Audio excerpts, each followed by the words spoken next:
In a world that rewards noise, a quiet philosophy feels almost radical. Every day you're pulled in 100 directions: notifications, opinions, urgency, speed. The modern mind is trained to react first and reflect later. But there's another way to live, one that doesn't require you to fight the chaos with more chaos. A quiet philosophy for modern life is not about hiding from the world. It's about moving through it with control.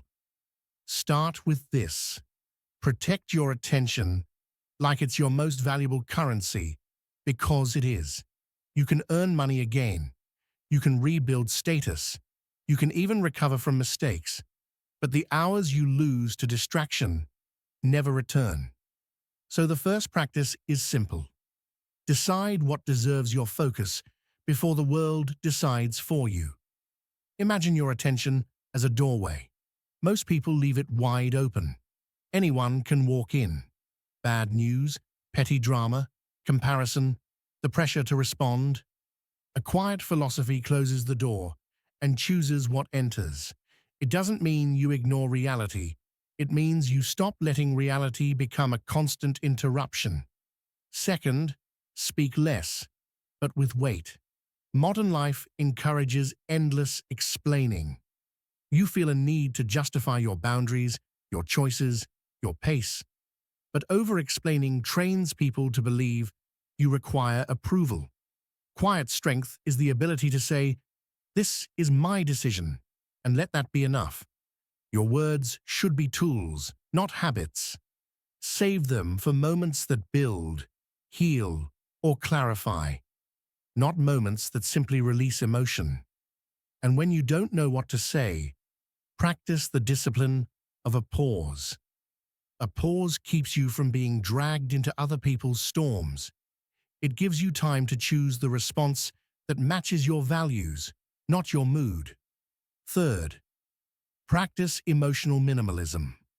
Minimalism isn't only for closets, it's also for the inner world. Emotional minimalism means you stop treating every feeling as a command. You may feel anger, but you don't have to act from it. You may feel anxiety, but you don't have to obey it. You learn to witness your emotions like weather, real, passing, and not always worth building a story around. Ask yourself a powerful question. Will this matter in a week? If the answer is no, don't let it steal today. Fourth, stop chasing closure from people who benefit from your confusion. Some relationships keep you uncertain on purpose. Mixed signals, half-truths, vague promises. You try harder, explain more, prove your worth.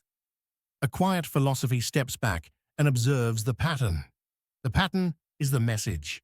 When actions don't match words, trust the actions. Clarity is not something you beg for. Clarity is something you accept when it appears. Fifth, choose depth over display. The modern world turns life into performance. Post the highlight, announce the goal, seek validation. But performance creates pressure, and pressure creates anxiety. Quiet living is doing meaningful things without needing constant applause.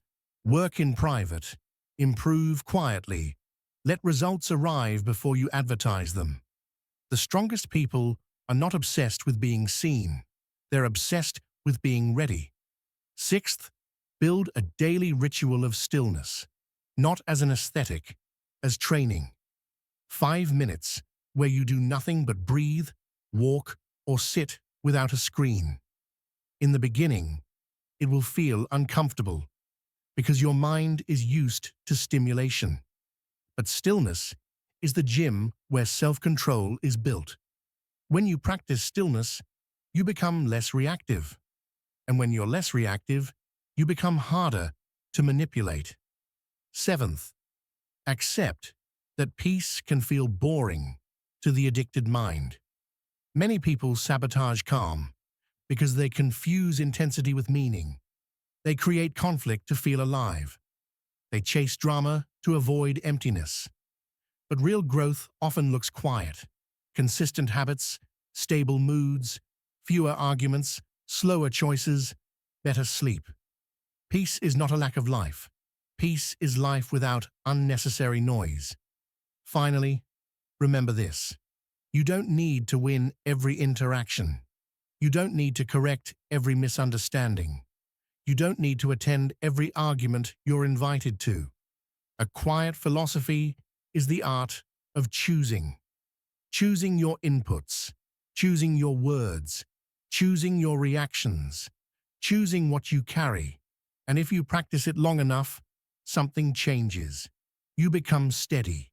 People can feel it. Not because you announce it, but because you don't flinch when the world flinches. You move with calm authority. You become the kind of person who doesn't chase attention, yet never has to beg for respect. That is quiet power. And in modern life, it's one of the rarest forms of freedom. One more practice: simplify your commitments. Busyness is often disguised as importance, but the quiet life asks you to subtract. Fewer promises, fewer open tabs in your mind. Say yes only when you can stay whole. A calm schedule is not laziness, it's strategy. It gives you room to think, recover, and act with precision.